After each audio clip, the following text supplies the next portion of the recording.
جناب محمد رسول اللہ صلی اللہ تعالی علیہ وسلم کی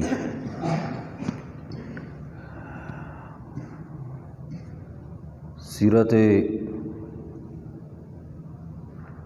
طیبہ طاہرہ اور مطہرہ کا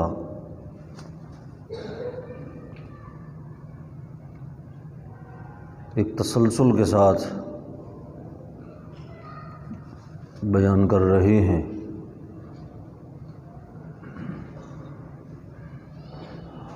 اور ہماری یہ کوشش ہے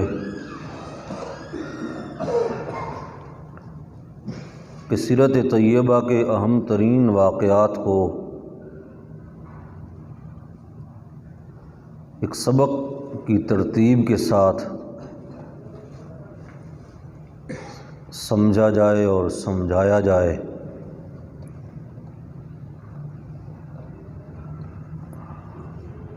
اور سیرت طیبہ کے جو اپنے مواعظ ہیں، اس کی ترغیبات ہیں، اس کی تذکیرات ہیں، اور اہم ترین سبق ہیں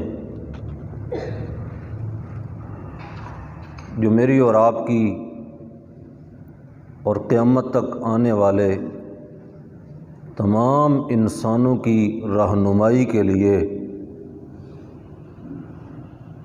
ایک کافی سامان ہیں۔ تو واقعات کو روک کر ان اسباق کو بھی حاصل کیا جائے اور سمجھا جائے، جو کہ اصل مقصود ہے اس بیان کرنے سے اور سننے سے۔ دعا ہے کہ اللہ رب العزت ہم سب کو عامل بالسنہ بنائے اور ساری زندگی جس چیز سے محبت ہو، جس کو ہم اپنا آئیڈیل قرار دیں، اور ہمارے دل کے نہا خانوں میں جو محبت چھپی ہو اور اپنے اعضاء و جوارح سے جو ظاہر ہو رہی ہو، وہ رسول اللہ کی سنت اور آپ کے طریقہ کی محبت ہو صلی اللہ تعالی علیہ وسلم۔ غزوہ احد سے پہلے ہم نے غزوہ بدر کو پڑھا اور سمجھا۔ قرآن پاک کی ترتیب میں غزوہ بدر کا ذکر مختصر ہے، اور غزوہ احد کا ذکر مفصل ہے۔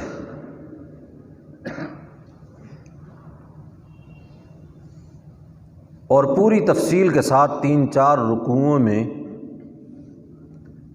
اس طرح اس کو بیان کیا گیا ہے کہ اس میں قدم قدم پر سبق بھی ہے، اللہ رب العزت کی طرف سے صحابہ کرام کے ساتھ ایک محبت برا شکوہ بھی ہے، پھر اس کے ساتھ ساتھ اللہ کی طرف سے تھپکیاں بھی ہیں۔ اس میں حکمتوں کا بیان ہے، اس میں شکست کے زخموں کا بیان بھی ہے، اور اس میں فتح کی مسرتوں کا بیان بھی ہے۔ غزوہ بدر اس کے متعلق یہ کہا جا سکتا ہے، اس میں کوئی شک نہیں کہ وہ بھی قربانی ہے اور یہ بھی قربانی ہے صحابہ کرام کی، لیکن اس میں فرق یہ ہے کہ وہ قربانی اس قسم کی ہے غزوہ بدر والی، جو اپنے حساب سے بڑی قیمتی قربانی ہے، کہ اس میں قربانی کے ارادے کا دخل زیادہ ہے، قربانی کم ہے۔ جس طرح آپ یہ کہہ سکتے ہیں کہ سیدنا ابراہیم علی نبینا علیہ الصلاۃ والسلام کی قربانی تھی، کہ جس میں ارادہ قربانی سے زیادہ ہے، کہ اللہ رب العزت نے فرمایا کہ اپنے بیٹے کو میرے راستے میں قربان کرو۔ اب یہ کہاں فرمایا؟ ظاہر بات ہے کہ جب خواب کو بیان کر رہے ہیں تو وہی بیان فرما رہے ہیں، اس لیے کہ نبی کا خواب وحی ہوتا ہے۔ یا بنی انی اری فی المنام انی اذبحک، خواب میں دیکھتا ہوں تجھے ذبح کر رہا ہوں، فانظر ماذا تری، تیرا کیا خیال ہے؟ فرمایا یا ابت افعل ما تؤمر، سیدنا اسماعیل کو بھی معلوم ہے نا 13-14 سال کی عمر ہے، لیکن یہ معلوم ہے کہ باپ نے خواب سنایا ہے اور باپ نبی ہے، اور یہ خواب بھی وہی ہے، اسی لیے کہنے لگے افعل ما تؤمر، مجھے پتہ چل گیا ہے، آپ کو آرڈر ہو گیا ہے، آپ کو حکم آ گیا ہے مجھے ذبح کرنے کا، آپ کر گزریے، افعل ما تؤمر۔ باقی رہی میری بات، ستجدنی انشاءاللہ من الصابرین، آپ مجھے صبر کرنے والوں میں سے پائیں گے، آپ استقامت پہ، راستے پہ آپ مجھے چلتا ہوا پائیں گے۔ افعل ما تؤمر ستجدنی انشاءاللہ من الصابرین۔ قرآن کہتا ہے فلما اسلما وتلہ للجبین، دونوں ایک رائے پہ متفق ہوئے اور پہلو کے بل لٹا دیا گیا۔ ابراہیم علیہ السلام نے چھری حضرت اسماعیل کی گردن پہ رکھی، لیکن چلانے کا آرڈر نہیں ہوا، چلنے کا آرڈر نہیں ہوا چھری کو، بس فرمایا اتنا ارادہ تھا وہ پورا ہو گیا ہے۔ نادیناہ یا ابراہیم قد صدقت الرؤیا، ہم نے آواز لگائی، وحی بھیجی، پیغام بھیجا، جبریل بھیجا، ہم نے کہا ابراہیم بس اتنی بات تھی، آپ نے اپنا کام پورا کر دیا ہے، اب اس کے مطابق انعام اللہ کی طرف سے آپ کو مل گیا ہے۔ تو بدر کی قربانی اس قسم کی ہے کہ جس میں قربانی کا ارادہ بڑا خطرناک قسم کا تھا بظاہر دنیاوی اسباب سے، کہ 313 ہیں اور ہے کیا ہاتھ میں، بظاہر کچھ بھی نہیں، مقابلے میں قوت بھی بڑی ہے، موقع بھی پہلا ہے، رشتہ داریاں بھی ہیں، قرابت داریاں بھی ہیں، لیکن اللہ نے زیادہ تکلیف نہیں دی، ہاتھ کا اشارہ کرتے ہیں کافروں کی گردنیں اڑ جاتی ہیں۔ تو وہاں پر باقاعدہ قربانی کم، ارادہ قربانی زیادہ ہے۔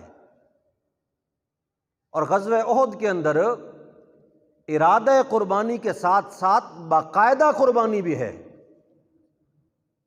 اور شہداء کی ایک لمبی فہرست ہے جو کہ غزوہ احد کے اندر اللہ رب العزت نے ان کی شہادتوں کو قبول فرمایا۔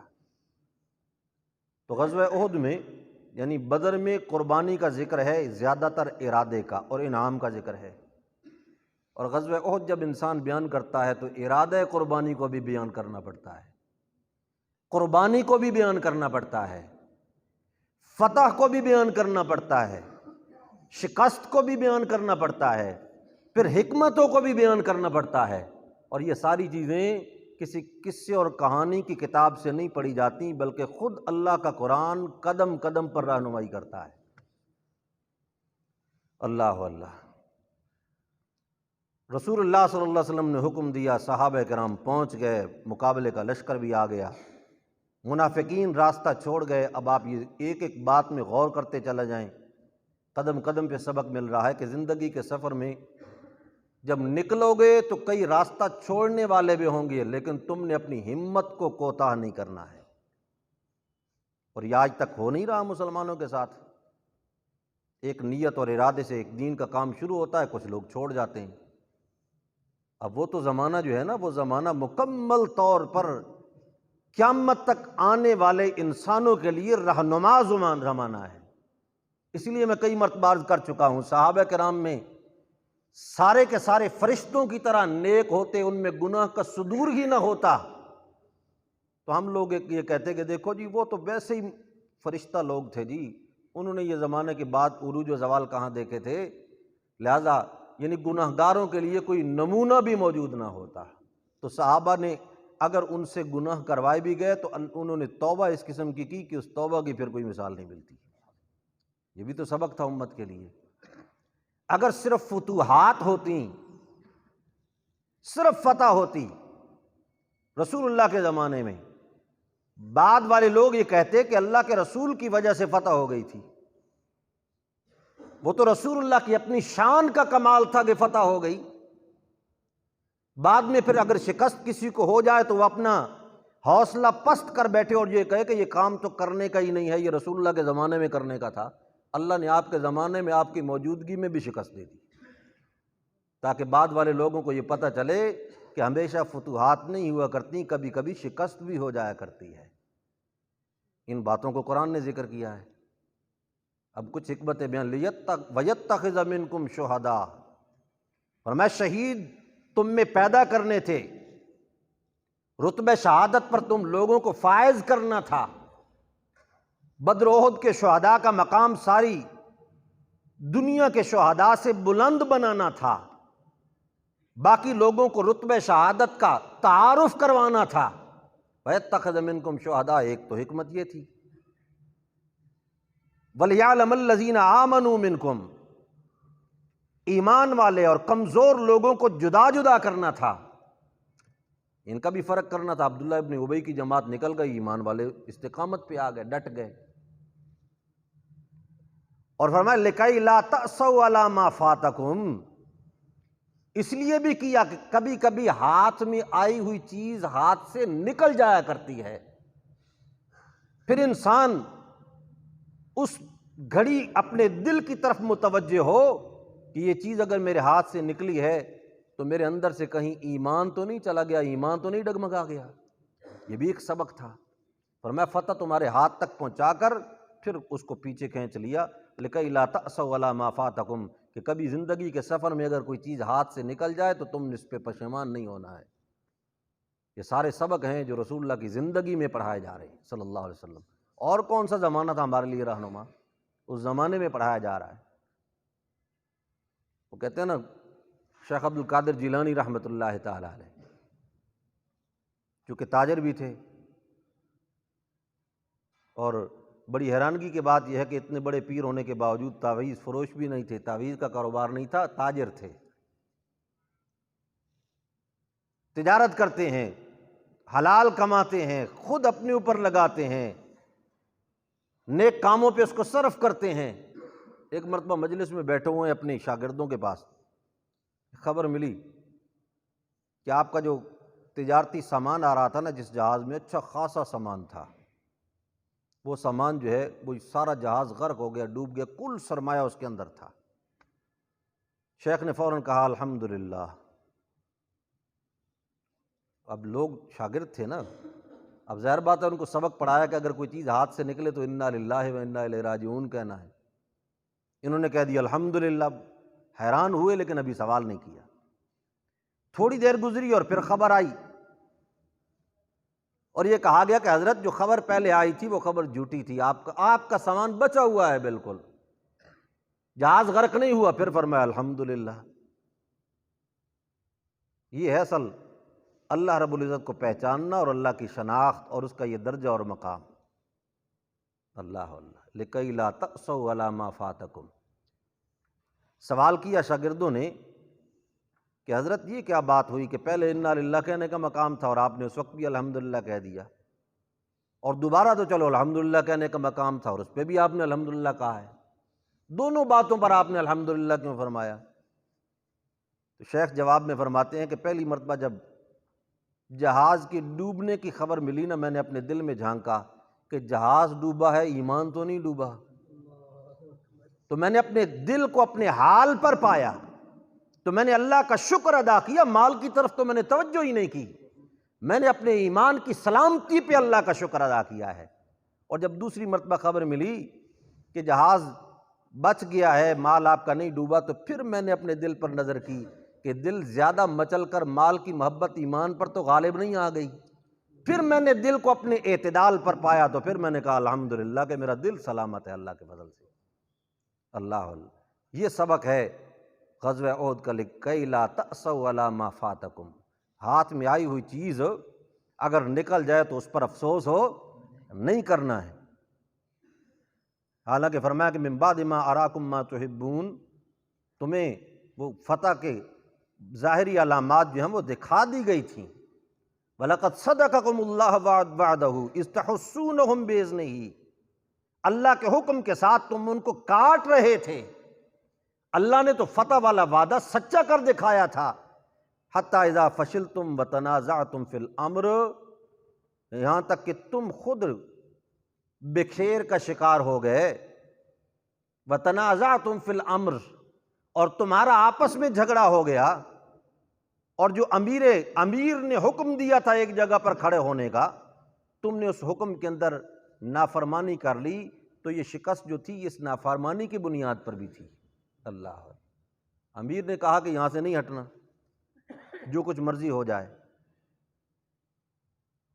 رسول اللہ صلی اللہ علیہ وسلم نے بھی یہی ارشاد فرمایا کہ تم اگر دیکھو کہ ہمیں بھیڑیے بھی اٹھا کر لے جا رہے ہیں تو تم نے اپنا مقام نہیں چھوڑنا۔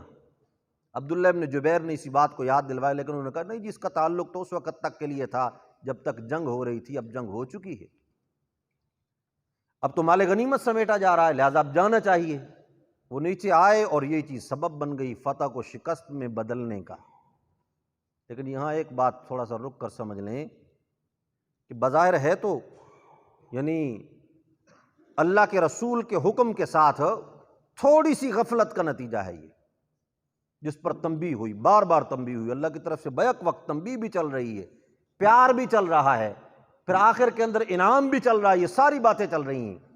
لیکن ایک تنبیہ اتنی خطرناک ہے، ایک امیر کے کہنے پر جس جگہ پہ کھڑا رہنا تھا، امیر نے کہا کھڑے رہو، جگہ نہیں چھوڑنی ہے، ایک بات تھی اس کی نافرمانی کر لی، اس کی بنیاد پر اللہ نے 70 صحابہ کو شہادت دے دی، 70 صحابہ دنیا سے چلے گئے، اتنا انجام اس کا نکلا عجیب و غریب قسم کا۔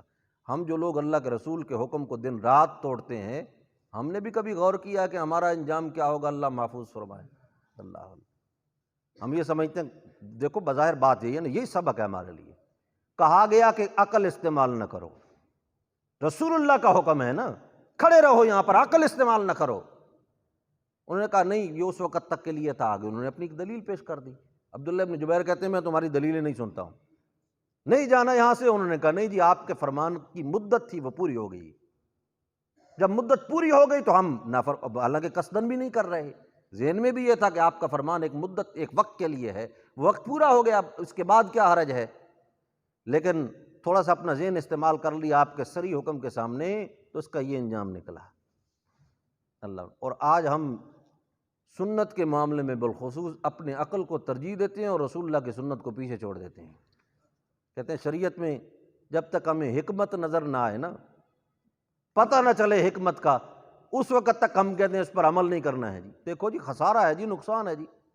حالانکہ رسول اللہ کی بات ماننے میں کبھی نقصان نہیں ہوا کرتا، کبھی خسارہ نہیں ہوا کرتا، بات نظر آئے یا نہ نظر آئے، حکمتیں اور فوائد آنکھوں کے سامنے ہوں یا نہ ہوں، لیکن رسول اللہ کے حکم پر عمل کرنا ہر صورت میں خیر ہی خیر ہوتا ہے۔ بڑے بڑے حکم جو ہے، خوشی اور غمی جو ہے اس موقع پر خیال رکھنا، یہ تو بڑی بات ہے۔ ہم تو صرف آپس میں رشتہ داری کے حقوق کو نبھانے میں بھی اپنی عقلیں استعمال کرتے ہیں۔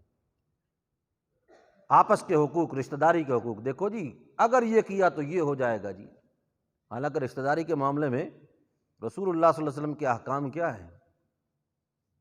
سل من قطعک، واعف عمن ظلمک، وآت ما حرمک، واحسن الی من اساء الیک۔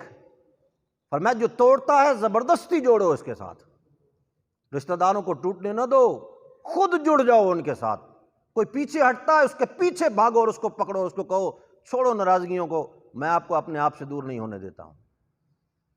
اور اگر کوئی ظلم کرے تو اس کے جواب کے اندر ظلم کی اجازت نہیں ہے، رشتہ دار کو معاف کرو۔ یعنی یہ بالخصوص رشتہ داروں سے متعلق اور بالعموم تمام مسلمانوں سے متعلق۔ اور اگر کسی نے محروم کیا تو آپ کہیں دیکھو جی آپ کا اپنا ذہن تھا، آپ کی اپنی سوچ تھی، آپ اس کو دیں، الٹا کچھ ہدیہ پیش کر دیں اپنی طرف سے۔ وَأَحْسِنْ إِلَىٰ مَنْ أَسَاءَ إِلَيْكَ، جس نے زیادتی کی ہے اس کے ساتھ احسان کرو۔ خدا کی قسم رسول اللہ کے ان 4 فرامین جو ہیں مختصر ہیں، ان پر اگر کوئی شخص عمل کر لے تو یہ دنیا جنت کا نمونہ بن جائے گی، اختلافات ختم ہو جائیں گے، بالکل جھگڑے سارے ختم ہو جائیں گے۔ لیکن ہم یہ کہتے ہیں دیکھو جی آج اس نے زیادتی کی ہے، اگر ہم بدلے میں یعنی بدلہ نہیں چکائیں گے تو کل ڈبل کرے گا جی، یہ عقل ہے جو استعمال کیا جا رہا ہے۔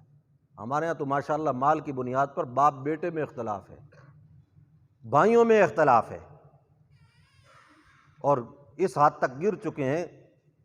ایک بزرگ ساتھی بتا رہے تھے کہ ایک جگہ پہ میں بیٹھا ہوا تھا، عالم ہے، کہتے ہیں بیٹا آیا پہلے، اس نے آ کے کہا کہ دعا کریں یہ باپ بوڑھا جو ہے نا یہ جان چھوڑ جائے، یہ سانپ بن کے بیٹھا ہوا ہے میرے مال پر۔ کچھ دیر گزری، باپ آ گیا، تو باپ سے میں نے حال احوال پوچھا، تو باپ کہنے لگا کہ دیکھو جی یہ بیٹا جو ہے نا، دعا کرو اللہ کرے اس بیٹے سے جان چھوٹ جائے۔ کیوں جی؟ میں کماتا ہوں اور یہ کھا رہا ہے۔ میں نے کہا جی آپ کے پاس کوئی مال و دولت؟ ان کا بہت اللہ کا دیا ہوا ہے۔ پھر میں نے کہا کہ اولاد کتنی؟ کہتا بیٹا بھی ایک ہے، بیٹا بھی ایک ہے۔ پھر کہاں کرنا ہے اس کو؟ کدھر لے جاؤ گے؟ قبر میں ساتھ لے جاؤ گے؟ آگے لے جاؤ گے؟ ٹھیک ہے، حدود ہیں شریعت کی، ان حدود میں اس کو رہ کر اس کو مال فراہم کرو، اس کی ضروریات کو پورا کرو، یہ شریعت کا حق ہے، اور اس کی اچھی تربیت کرو۔ آج اگر اس کی تربیت اچھی کی ہوتی تو آج یہ نوبت نہ ہوتی، اس لیے کہ شریعت نے والدین کا حق اولاد پر بنایا ہے اور اولاد کا حق والدین پر بنایا ہے، اور پہلا حق جو ہے وہ والدین سے شروع ہوتا ہے اولاد کی طرف، کہ باپ اپنی اولاد کی تربیت کرے۔ فرمایا کہ والد کا حق یہ ہے کہ بچہ پیدا ہو تو نام اچھا رکھے، ایک حق۔ دوسرا اس کی تربیت اسلام کے مطابق کرے، اور تیسری چیز وقت پر اس کی شادی کر دے، یہ اس کی ذمہ داری پوری ہو گئی۔ اب اس کے بعد جو اس بات کا پورا لحاظ رکھے گا شریعت کی رعایت کرتے ہوئے، وہ اولاد اس کے لیے کبھی بھی تنگی کا باعث نہیں بنے گی۔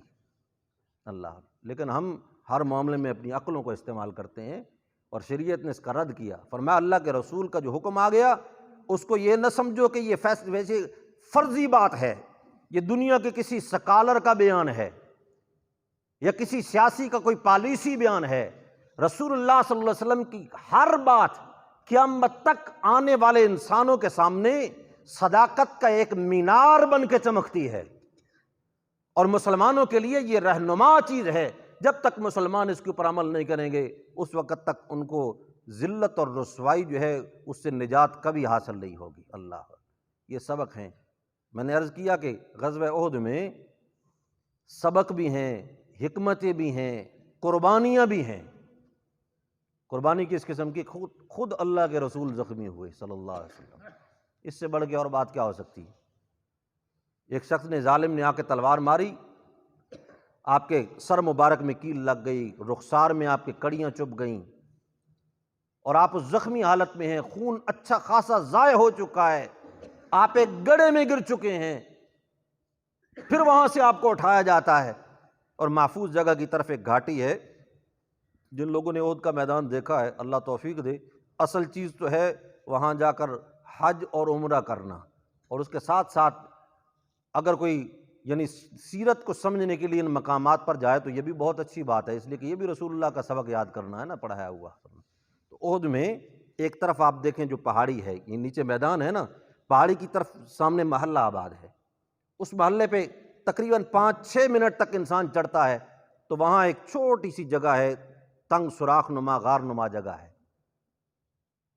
تو صحابہ کرام نے اس جگہ کو محفوظ سمجھ کر رسول اللہ صلی اللہ علیہ وسلم کے بیٹھنے کے لیے مقرر فرمایا، تو آپ اس طرف جا رہے ہیں، لیکن آگے چٹان آ گئی اور اوپر چڑھا نہیں جا رہا۔ حضرت طلحہ بن عبید اللہ آگے حاضر ہوئے، رسول اللہ نے ان کے کندھے پر قدم رکھا اور آپ اس کے اندر تشریف لے گئے، لیکن زخم تھا، خون تھا، نقاہت تھی، صحابہ گھبرا گئے اس کی وجہ سے۔ عبد الرحمن بن عوف آئے رضی اللہ تعالیٰ عنہ، انہوں نے دیکھا کہ یہ کیل اور زرہ کی کڑیاں اندر گھسی ہوئی ہیں، یہ نکالی کیسے جائیں؟ انہوں نے رسول اللہ صلی اللہ علیہ وسلم کی وہ کیل نکالنے کے لیے اپنے دانتوں کو استعمال کیا۔ اللہ اللہ، آگے بڑھ گئے، اتنا زور سے کھینچا، اتنی پھنسی ہوئی تھی کہ ایک دانت باہر نکل گیا، کڑی بھی نکل گئی اور دانت بھی باہر نکل گیا۔ اب دوسری کیل کھینچنے کے لیے پھر جب آگے ہوئے، صدیق اکبر نے عرض کی یا رسول اللہ آپ مجھے اجازت دیں میں کھینچتا ہوں، یا عبد الرحمن ابن عوف کو کہا کہ آپ تھوڑا سا پیچھے، انہوں نے کہا نہیں یہ کام پہلے بھی میں نے کیا، اب بھی میں کروں گا۔ دوبارہ اس کو کھینچنے کے لیے جس وقت دانت کا زور لگایا، دوسرا دانت بھی نکل گیا، اور وہ کیل یا کڑی بھی نکل گئی، لیکن کتابوں میں لکھا ہے کہ دانت نکلنے کے باوجود کسی کا منہ اتنا خوبصورت نظر نہیں آتا تھا جتنا عبد الرحمن ابن عوف کا منہ نظر آیا کرتا تھا۔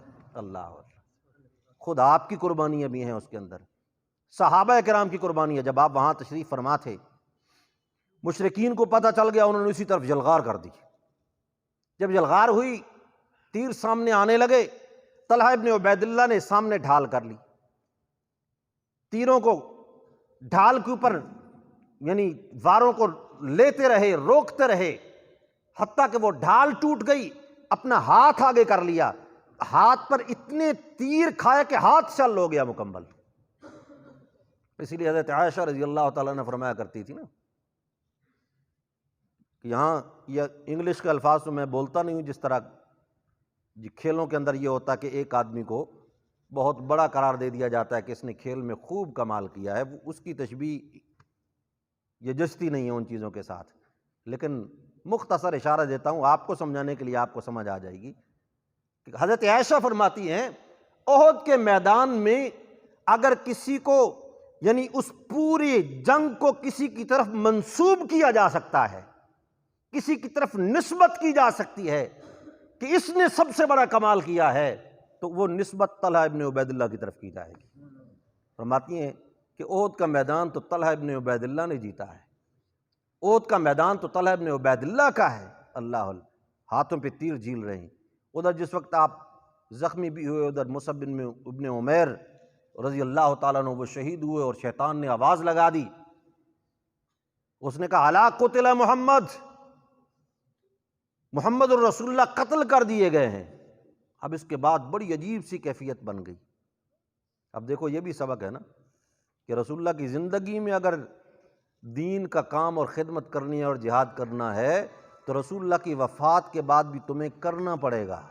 وما محمد الا رسول قد خلت من قبلہ الرسل افإن مات أو قتل انقلبتم على أعقابكم۔ اللہ نے وقتی طور پر ایک منظر ایسا بنا دیا کہ صحابہ کرام کو یقین ہو گیا کہ رسول اللہ فوت ہو گئے ہیں۔ اسی یقین کی بنیاد پر اچھی خاصی صفوں میں بھگدڑ مچ گئی، کوہرام مچ گیا۔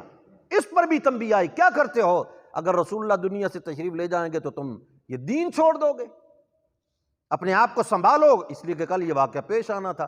صحابہ کو ایڈوانس سنبھالا جا رہا ہے، تربیت کی جا رہی ہے کہ یہ کام صرف رسول اللہ کی زندگی میں نہیں کیے جائیں گے، رسول اللہ کے بعد بھی یہ کیے جائیں۔ اللہ، یہ بھی ایک سبق تھا۔ تو جس وقت یہ کیفیت پیدا، ظاہر بات ہے کہ رسول اللہ سے محبت صلی اللہ علیہ وسلم، صحابہ کرام کی، پھر آپ کی وفات کی خبر کا ملنا، اور پھر ادھر ایسی کیفیت بن گئی کہ آپس میں تلواریں ٹکرانے لگی، پتہ ہی نہیں چل رہا تھا کہ کون کس کی تلوار کی زد میں آ رہا ہے۔ پھر مدینہ طیبہ میں کسی نے خبر پہنچا دی، وہاں سے جو لوگ موجود تھے وہ دیوانہ وار بھاگتے آ رہے ہیں، حتیٰ کہ ایک عورت بھاگتی ہوئی آ رہی ہے مدینہ طیبہ سے، دیوانہ وار بھاگتی ہوئی نکلی آ رہی ہے۔ سامنے ایک آدمی ملا، اس کو روک کے پوچھتی ہیں ما فعل برسول اللہ، رسول اللہ کا کیا بنا صلی اللہ علیہ وسلم؟ اس نے کہا میں تجھے پہچان گیا ہوں، تیرا باپ جنگ میں شہید ہو گیا ہے۔ اس نے کوئی پرواہ نہیں کی، اس نے کہا ما فعل برسول اللہ، رسول اللہ کا کیا بنا؟ اس نے جواب میں کہا کہ تیرا بھائی بھی شہید ہو گیا ہے۔ اس نے پھر سوال کیا ما فعل برسول اللہ، اس نے کہا میں باپ کا نہیں پوچھتی ہوں، بھائی کا نہیں پوچھتی ہوں، رسول اللہ کے متعلق پوچھ رہی ہوں، تو اسے اس کا جواب دو۔ اس نے کہا تیرا بیٹا بھی شہید ہو گیا ہے۔ پھر اس نے کہا بعض روایت کے مطابق کہ تیرا خاوند بھی شہید ہو گیا ہے۔ اب دیکھو عورت صنف نازک ہے اور یہ سارے اس کے صاحبان ہیں۔ عورت تو خود صنف نازک ہے، اس کو زندگی میں سہاروں کی ضرورت ہوتی ہے، اس کے سہارے ہیں ما تحت الاسباب۔ باپ چلا گیا، بھائی چلا گیا، بیٹا چلا گیا، خامن چلا گیا، لیکن غصے میں آ کے آگے نکل گئی۔ اس نے کہا میں پوچھتی ہوں رسول اللہ سے متعلق اور تو مجھے اپنے رشتہ داروں کی خبر دیتا ہے۔ پھر آگے نکلی کہ میں جا کے حال معلوم کرتی، کوئی اور شخص ملا، اس سے پوچھا ما فعل برسول اللہ، رسول اللہ کا کیا بنا؟ انہوں نے کہا الحمدللہ آپ محفوظ ہیں، خبر غلط تھی، آپ محفوظ ہیں، زخمی ہیں لیکن آپ شہید نہیں ہوئے۔ تو اس نے کہا نہیں، جب تک اپنی آنکھوں سے زیارت نہیں کروں گی چین نہیں آئے گا۔ میدان کے اندر پہنچ گئی، رسول اللہ کو تلاش کرتے کرتے پہنچ گئی، اور بڑی فرتے جذبات میں آ کر یہ کہنے لگی اذا انت سلمت من عتب فلا ابالی یا رسول اللہ ہے، یا رسول اللہ اگر آپ محفوظ ہوں تو مجھے کائنات کے کسی رشتے کی کوئی پرواہ نہیں۔ اللہ، یہ صحابہ کرام نے ادھر اپنی قربانیاں پیش کی۔ اللہ اللہ، حضرت حنظلہ، ایک صحابی کا خدا کی قسم جب عہد میں آدمی کردار پڑتا ہے نا، حیران رہ جاتا ہے صحابہ کرام کی قربانیوں پہ۔ حضرت حنظلہ جو ہے، شادی ہوئی، رات اپنی بیوی کے ساتھ گزاری، صبح منہ اندھیرے نقارہ بج گیا کہ چلو جی جہاد پہ چلو۔ رسول اللہ نے آرڈر دیا کہ عہد کی طرف نکلو۔ اب انہوں نے کہا حکم ہو رسول اللہ کا تو یہاں رکوں کیسے؟ اسی طرح غسل کیے بغیر تیاری کر رہے تھے غسل کی، کہ اتنی دیر بھی نہ ہو جائے کہ غسل کی وجہ سے تاخیر ہو جائے، نکل پڑے۔ بیوی کو جاتے ہوئے وصیت کر گئے کہ اگر میں شہید ہو جاؤں تو رسول اللہ کو میرا یہ حال بتلا دینا، اس سے پہلے بتلانے کی ضرورت نہیں، اگر زندہ رہا تو غسل کر لوں گا جب موقع مل جائے گا، لیکن اگر شہید ہو گیا تو میرا حال رسول اللہ کو ضرور بتلانا۔ جب جنگ ختم ہوئی، بیوی آئی، نوجوان بیوی زخمیوں کو دیکھ رہی ہے، شہیدوں کو دیکھ رہی ہے۔ آپ نے بلوایا، پوچھا بی بی کیا مسئلہ ہے؟ اس نے عرض کی یا رسول اللہ اپنے خامند کو تلاش کر رہی ہوں۔ فرمایا تیرا خامند تو شہید ہو گیا ہے۔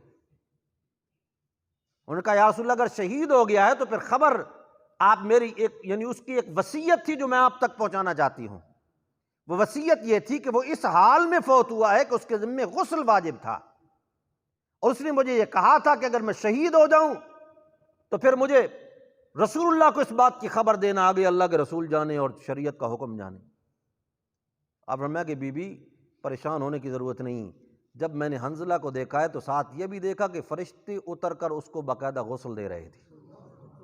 صحابہ کرام کہتے ہیں کہ ہم نے دیکھا کہ حضرت حنظلہ کے بال، سر کے بال تر تھے اور ان کو غسل دیا گیا، حالانکہ ویسے شہید کو غسل نہیں دیا جاتا، لیکن اسی لیے حضرت حنظلہ کو غسیل الملائکہ کہا گیا، غسیل الملائکہ، کہ جن کو فرشتوں نے غسل دیا ہے۔ اللہ اللہ۔ ایک صحابی حضرت ابو دجانہ، قربانیاں سنو، لوگ قربانیاں بیان کرتے ہیں نا، شہادتوں کے قصے بیان کرتے ہیں، اس میں کوئی شک نہیں کہ اہل بیت اور صحابہ کرام کی ایک ایک قربانی یہ امت کے لیے اپنے خون سے جلائے ہوئے چراغ ہیں، یہ پوری امت کے لیے۔ اور رسول اللہ کی اولاد صلی اللہ علیہ وسلم، ان کا مقام و مرتبہ بہت بلند ہے، ان کے متعلق دل میں ادنا درجے کی قدورت رکھنے والے کا شخص تعلق اسلام کے ساتھ نہیں ہو سکتا، کوئی شک و شبہ نہیں۔ لیکن غزوہ احد اور غزوہ بدر کے شہداء کی قربانیوں کا مقابلہ بعد والی قربانیاں نہیں کر سکتی۔ اس کی وجہ کیا ہے؟ ان کو آپ اٹھا کے دیکھیں گے تو تاریخ نظر آئے گی، تاریخ کی کتابیں کھولنا پڑیں گی، البدایہ والنہایہ، تاریخ الامم والملوک، تاریخ الخلفاء، مختلف کتابیں، ان کو اٹھا کر آپ پڑھیں گے اور اس میں سے قربانیاں بیان کریں گے۔ اور تاریخ میں اللہ ہمارے استاد فرمایا کرتے تھے تاریخ تاریخ ہوا کرتی ہے، وہ تو تاریخ ہے، تاریخ نہیں ہے، وہ اس کے اندر کبھی فیصلہ نہیں ہو سکتا۔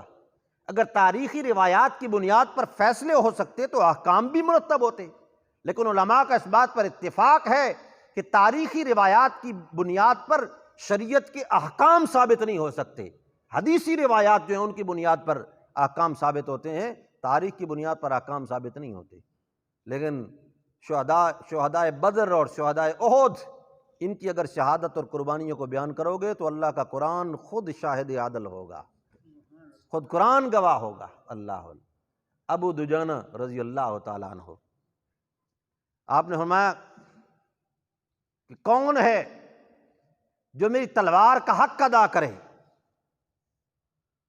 میری اس تلوار کا حق کون ادا کرے گا؟ ابو دجانہ فوراً اٹھے، انہوں نے کہا یا رسول اللہ میں ادا کروں گا۔ ابو دجانہ نے تلوار پکڑی اور دیوانہ وار مشرکین کے مجمع میں گھس گئے، کشتوں کے پشتے لگا دیے، کاٹتے چلے گئے مشرکین کو، کاٹتے کاٹتے کاٹتے حتیٰ کہ زخموں سے چور ہو گئے اور وہیں یعنی گر گئے۔ اب مشرکین نے بھی یہ سمجھ لیا کہ شاید اب ختم ہو چکے ہیں، لہٰذا انہوں نے بھی توجہ چھوڑ دی، اب تلوار اٹھانے کے بھی قابل نہیں رہے تھے۔ لیکن جس وقت جنگ ختم ہوئی تو آپ نے فرمایا ابو دجانہ کدھر ہے، تلاش کرو ابو دجانہ کو۔ کچھ صحابہ گئے ابو دجانہ کو تلاش کرنے کے لیے، کرتے کرتے دیکھا زخمیوں میں پڑے ہیں، کرا رہے ہیں۔ ان کے جا کر حال ان کا پوچھا، انہوں نے کہا جی جلدی کرو، حال نہ پوچھو، جلدی سے رسول اللہ کے پاس لے جاؤ صلی اللہ علیہ وسلم۔ ان نے اٹھایا جیسے تیسے اور جلدی جلدی رسول اللہ کے پاس لائے۔ اللہ اللہ، کمال جاؤ، یعنی قربان جائیے ان کی شہادت پر اور ان کی عزم و ہمت پر، ان کے عشق پر، ان کی محبت پر۔ دم اس وقت نکلا کہ جس وقت ان کا رخسار رسول اللہ کے قدموں کو چھو رہا تھا، آ کر رکھا گیا نا، اتفاق اسی طرح ہو گیا کہ آپ کے قدم ہیں اور ان کا رخسار لگ رہا ہے، اسی حال میں روح نکل گئی۔ اللہ، یہ کوئی معمولی مقام تو نہیں ہے نا۔ مفتی اعظم مفتی محمد شفیع صاحب رحمۃ اللہ تعالی علیہ، ان کی ایک کتاب میں ایک شعر ان کا پڑھا تھا اور مجھے اس موقع پر بڑا خصوصیت سے یاد آتا ہے وہ شعر، اور اس موقع کے لیے فٹ بھی ہے۔ پتہ نہیں آپ لوگ ذوق سے سنتے ہیں یا نہیں اس کو سنتے، میرے خیال میں ہمارے طالب علموں کو اتنا شوق نہیں ہے ادبی ذوق، یہ ماشاءاللہ یہ جدید دور کے لوگ ہیں نا، آپ میں ہو سکتا ہے پڑھے لکھے طبقے میں کوئی موجود ہو۔ لب پر دم اخیر تیرا نام آ گیا، لب پر دم اخیر تیرا نام آ گیا، رکتا ہوا یہ سانس بہت کام آ گیا، بیمار عشق لے کے تیرا نام سو گیا، مدت کے بے قرار کو آرام آ گیا۔ اللہ اللہ، یہ کیسے بر موقع انہوں نے، یعنی اگرچہ اس واقعے سے متعلق نہیں ہے لیکن زبردست اس پہ فٹ ہوتا ہے۔ اللہ اللہ، حضرت سعد رضی اللہ تعالیٰ عنہ، ان کو آپ نے بلوایا۔ جس وقت آپ اس گھاٹی میں تشریف لے گئے نا تو دیکھا کہ مشرکین کی ایک جماعت، جن میں حضرت خالد ابن ولید بھی ہیں اور بھی کئی ان میں سپہ سالار ہیں، وہ ایک جماعت لے کر اوپر بلندی کی طرف چڑھ رہے ہیں کہ جب آپ کی بنسبت بلند مقام پر ہوں گے تو سیدھا نشانہ لگا سکیں گے، بلندی کی طرف چڑھ رہے ہیں۔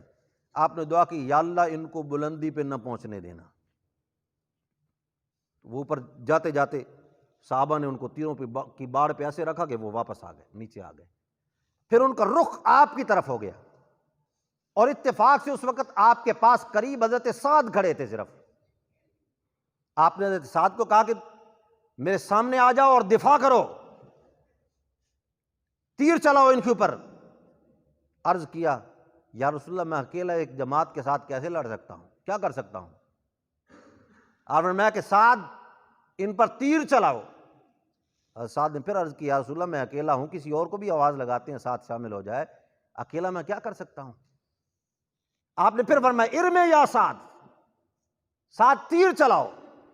تو حضرت سعد نے کمان اٹھائی، سمجھ آ گئی نا کہ اب آپ کا حکم ہے، بس جو بھی ہو اب کرنا ہے عمل اس کے اوپر۔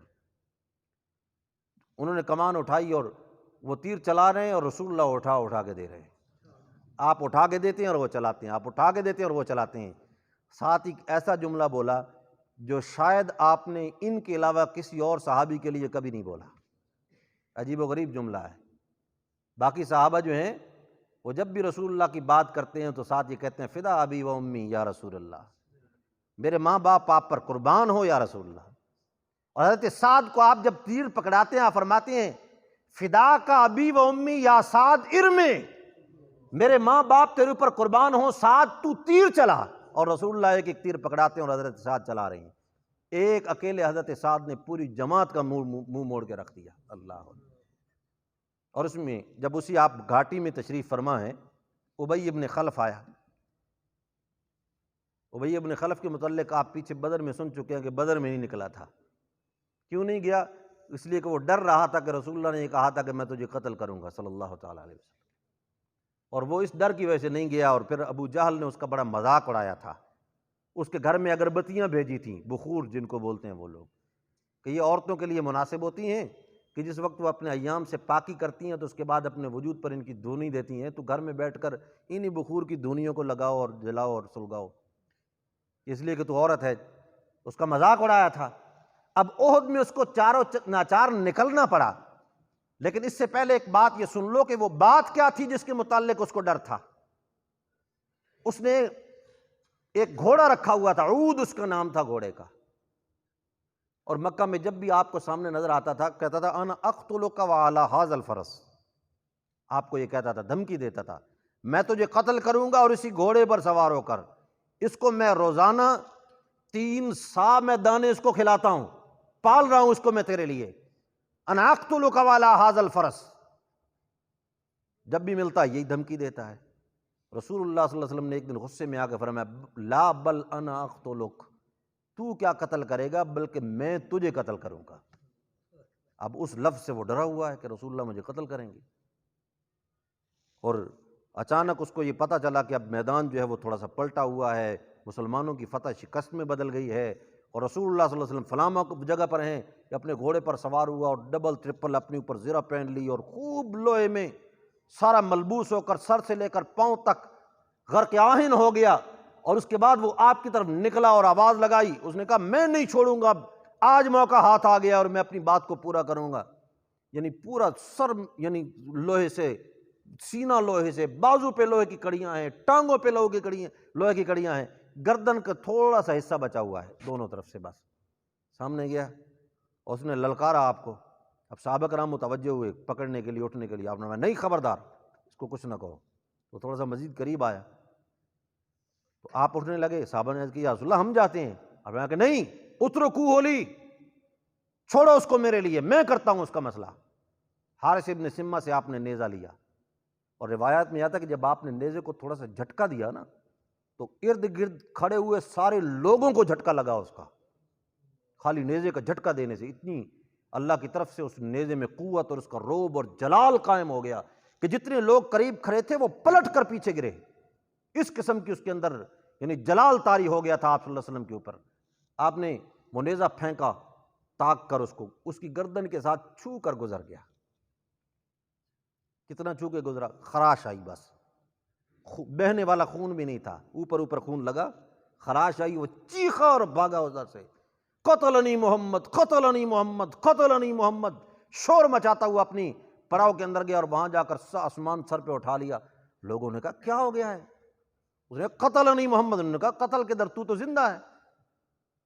اس نے کہا نہیں زندہ نہیں، بس میرا حال نہ پوچھو، میں بہت برے حال میں ہوں، مجھے اس نے کہا تھا کہ میں تجھے قتل کروں گا، بس یہ زخم مجھے نہیں چھوڑے گا۔ اب لوگوں نے اس کو بڑی آر دلوائی، اس نے کہا بھی اتنا بھی آدمی دل کا کمزور ہوتا ہے بے وقوف انسان، کہ تجھے ہوا کہ خراش ہی تو آئی ہے نا۔ اس نے کہا تمہیں کیا پتا، یہ جو خراش میرے اوپر آئی ہے نا، یہ خراش خدا کی قسم ذوالمجاز بازار کے اور بستی کے سارے باشندوں پر اگر اس تکلیف کو یعنی ڈال دیا جائے تو وہ ساری بستی کے لوگ ہلاک ہو جائیں گے اس تکلیف کی وجہ سے، مجھے اتنی تکلیف محسوس ہو رہی ہے۔ اور پھر روایت میں آتا ہے وہ بیل کی طرح ڈکارتا تھا، آوازیں نکالتا تھا، اور اسی حال اور درد کے اندر وہ وہاں سے نکلا اور مقام صرف پر مکہ سے کچھ پہلے راستے کے اندر وہ واصل جہنم ہوا اور ختم ہو گیا۔ یہ رسول اللہ صلی اللہ علیہ وسلم کی زندگی میں ایک ہی قتل جس کی نسبت کسی درجے میں آپ کی طرف ہو سکتی ہے، ورنہ وہ زخم تو قاتل زخم نہیں تھا نا، لیکن نسبت آپ کی طرف ہو سکتی ہے، یعنی قتل صرف اور صرف ابی بن خلف، اس کے علاوہ آپ نے زندگی میں کسی کو قتل نہیں کیا۔ اور اس نے جو اللہ رب العزت کی غیرت کو اور جوش کو جو للکارا ہوا تھا اور رسول اللہ صلی اللہ علیہ وسلم کا استہزاء کرتا تھا اور ہر چوراہے میں آپ کو دھمکی دیتا تھا، اللہ نے ایسا یہ بدبخت تھا کہ اس کا قتل رسول اللہ کے ہاتھ سے کر دیا اور رسول اللہ کے مقدر میں کر دیا اس کا قتل۔ اللہ رب العزت صحیح طور پر قرآن و سنت کو سمجھنے کی، عمل کرنے کی توفیق نصیب فرمائے۔ وما علینا الا البلاغ المبین۔ الحمد للہ رب العالمین والعاقبۃ للمتقین والصلاۃ والسلام علی سیدنا محمد وآلہ وصحبہ اجمعین۔ رب اغفر وارحم انت خیر الراحمین۔ اللہم اعنا علی ذکرک وشکرک وحسن عبادتک۔ ربنا لا تزغ قلوبنا بعد إذ هديتنا وهب لنا من لدنك رحمة إنك أنت الوهاب۔ اللهم إنا نسألك من خير ما سألك منه نبيك ورسولك محمد صلى الله عليه وسلم، ونعوذ بك من شر ما استعاذك منه نبيك ورسولك محمد صلى الله عليه وسلم، وأنت المستعان وعليك البلاغ ولا حول ولا قوة إلا بالله۔ اللهم اشف مرضانا ومرضى من أوصانا واستوصانا ومرضى المسلمين برحمتك يا أرحم الراحمين۔ اللهم أعز الإسلام والمسلمين، اللہم انصر المجاہدین اینما کانوا، اللہم انصر المسلمین اینما کانوا فی مشارق الارض ومغاربها فی العرب والعجم وفی سائر العالم، اللہم لا تنصر اعداء الاسلام، اللہم لا تنصر اعداء السنہ، اللہم شتت شملہم ومزق جمعہم ودمر دیارہم، اللہم خذہم اخذ عزیز مقتدر، اللہم خذہم اخذ عزیز مقتدر، وصلی اللہ تعالی علی خیر خلقہ محمد وآلہ وصحبہ اجمعین، آمین برحمتک یا ارحم الراحمین۔